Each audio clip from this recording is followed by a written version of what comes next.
আউযু বিল্লাহি মিনাশ শাইতানির রাজিম। বিসমিল্লাহির রহমানির রহিম। দারসুল কোরআন সূরা হাদীদ ১ থেকে ১৯ নম্বর আয়াত পর্যন্ত। সূরা হাদীদ।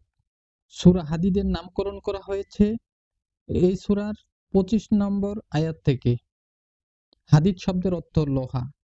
আল্লাহ রাসূল সাল্লাল্লাহু আলাইহি সাল্লামের মাদানী যুগে সূরা হাদীদ নাজিল হয়। ১ নম্বর আয়াত। এমন কেউ কি আছে যে আল্লাহকে ঋণ দিতে পারে, উত্তম ঋণ, যাতে আল্লাহ তার কয়েক গুণ বৃদ্ধি করে ফেরত দেন, আর সেদিন তার জন্য রয়েছে সর্বোত্তম প্রতিদান।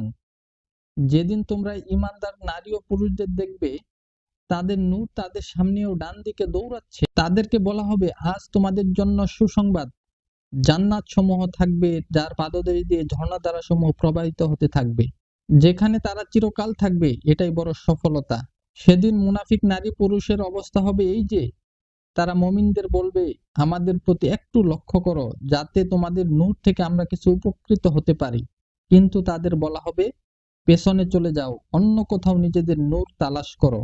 অতঃপর একটি প্রাচীর দিয়ে তাদের মাঝে আড়াল করে দেওয়া হবে, তাতে একটি দরজা থাকবে, সে দরজার ভেতর দিকে থাকবে রহমত আর বাইরে থাকবে আযাব।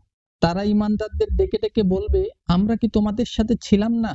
ঈমানদাররা জবাব দেবে, হ্যাঁ, তবে তোমরা নিজেরাই নিজেদের ফিতনার মধ্যে নিক্ষেপ করেছিলে, সুযোগের সন্ধানে ছিলে, সন্দেহে নিপতিত ছিলে এবং মিথ্যা আশা আকাঙ্ক্ষা তোমাদেরকে প্রতারিত করেছিল। শেষ পর্যন্ত আল্লাহর ফায়সালা এসে হাজির হলো এবং শেষ মুহূর্ত পর্যন্ত সে বড় প্রতারক আল্লাহর ব্যাপারে প্রতারণা করে চলল। অতএব তোমাদের নিকট থেকে আজ কোনো বিনিময় গ্রহণ করা হবে না, আর তাদের নিকট থেকেও গ্রহণ করা হবে না যারা স্পষ্টভাবে কুফরিতে লিপ্ত ছিল। তোমাদের ঠিকানা হবে জাহান্নাম, সে জাহান্নাম তোমাদের খোঁজ খবর নেবে। এটা অত্যন্ত নিকৃষ্ট পরিণতি। দান সাদগা প্রদানকারী নারী ও পুরুষ এবং যারা আল্লাহকে উত্তম ঋণ দান করে, নিশ্চয়ই কয়েক গুণ বৃদ্ধি করে তাদেরকে ফেরত দেওয়া হবে। তাছাড়াও তাদের জন্য আছে সর্বোত্তম প্রতিদান।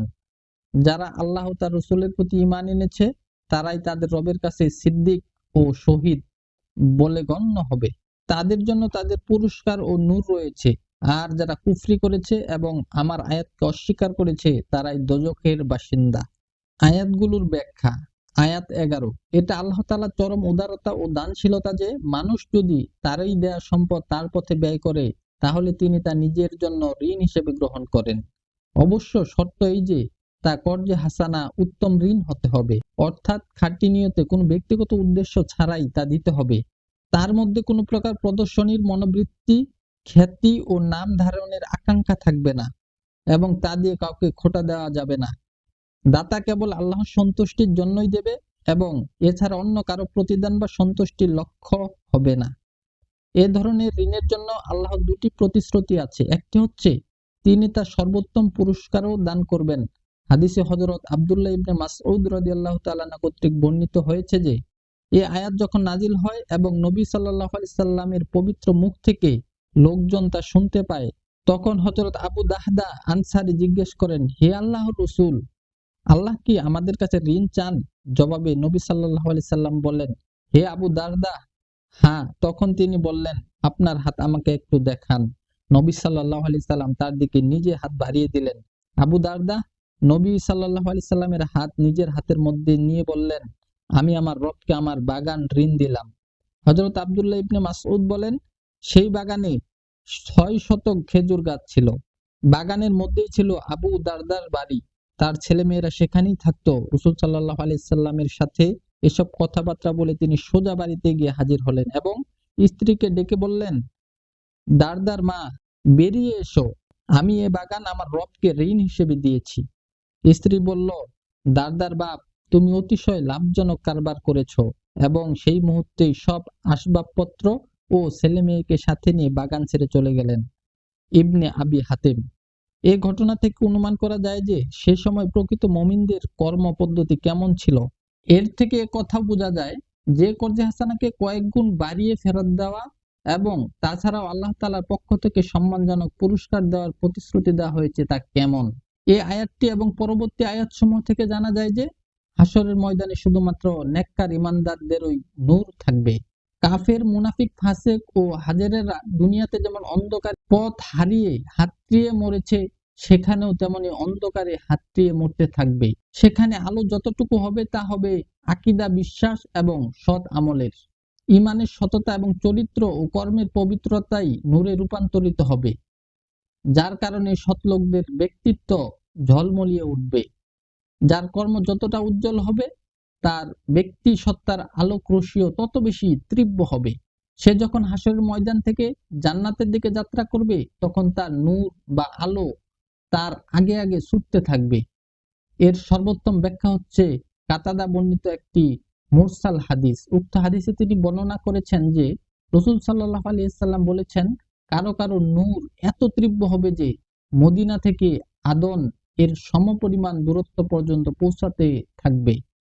তাছাড়া কারো নূর পৌঁছাবে মদিনা থেকে সানআ পর্যন্ত, কারো তার চেয়েও কম, এমনকি এমন মুমিন থাকবে যার নূর তার পায়ের তলা থেকে সামনে যাবে না। ইবনে জারির।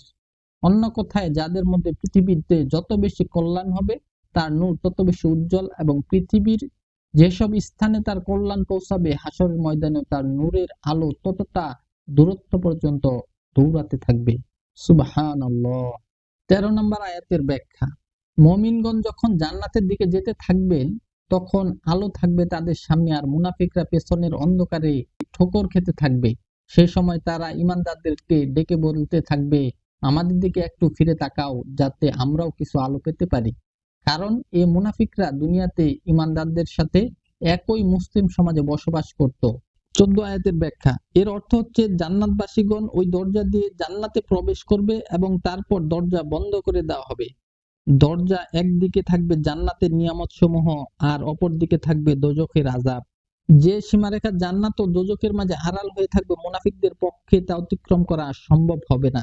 ১৫ আয়াতের ব্যাখ্যা। আমরা কি তোমাদের সাথে একই মুসলিম সমাজের অন্তর্ভুক্ত ছিলাম না? আমরা কি কালেমায় বিশ্বাসী ছিলাম না? তোমাদের মতো আমরাও কি নামাজ পড়তাম না, রোজা রাখতাম না, হজ ও জাকাত আদায় করতাম না? আমরা তোমাদের মজলিসে শরীক হতাম না?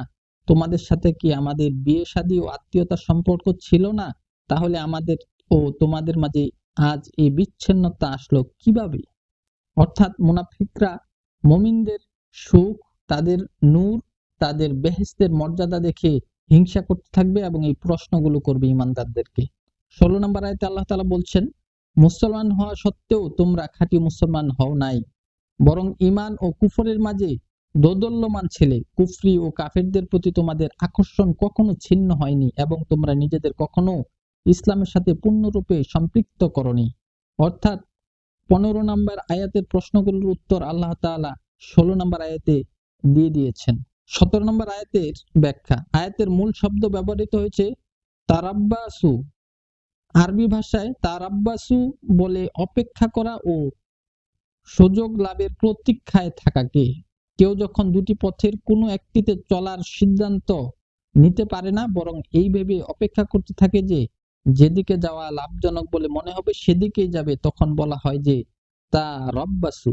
১৭ নম্বর আয়াতের ব্যাখ্যা। এর অর্থ ভিন্ন রকম। সংশয়, সন্দেহ। মুনাফিকরা এ ধরনের সংশয় সন্দেহে আক্রান্ত হয়ে থাকে। এগুলোই মুনাফিকের মূল কারণ। সে আল্লাহর অস্তিত্ব সন্দেহ পোষণ করে, রসুলের রিসালাতে সন্দেহ পোষণ করে, কোরআন যে আল্লাহর কিতাব তাতেও সন্দেহ পোষণ করে, আখিরাত ও আখিরাতের জবাবদিহি এবং প্রতিদান শাস্তির ব্যাপারেও সন্দেহ পোষণ করে, এবং তার মনে এরূপ সন্দেহ সৃষ্টি হয় যে হক ও বাতিলের এ দ্বন্দ্বের সত্যিই কি কোনো সার্থকতা আছে, নাকি এই সবই একটা ঢং। সত্য শুধু এতটুকুই যে সুখে স্বাচ্ছন্দ্যে থাকো, এটাই সত্যিকারের জীবন। যতক্ষণ না কেউ এ ধরনের সন্দেহ সংশয় নিমজ্জিত হবে, ততক্ষণ সে মুনাফিক হতে পারে না। যে আখিরাতে কাফিরদের পরিণতি যা হবে, মুনাফিকের পরিণতিও ঠিক তাই হবে।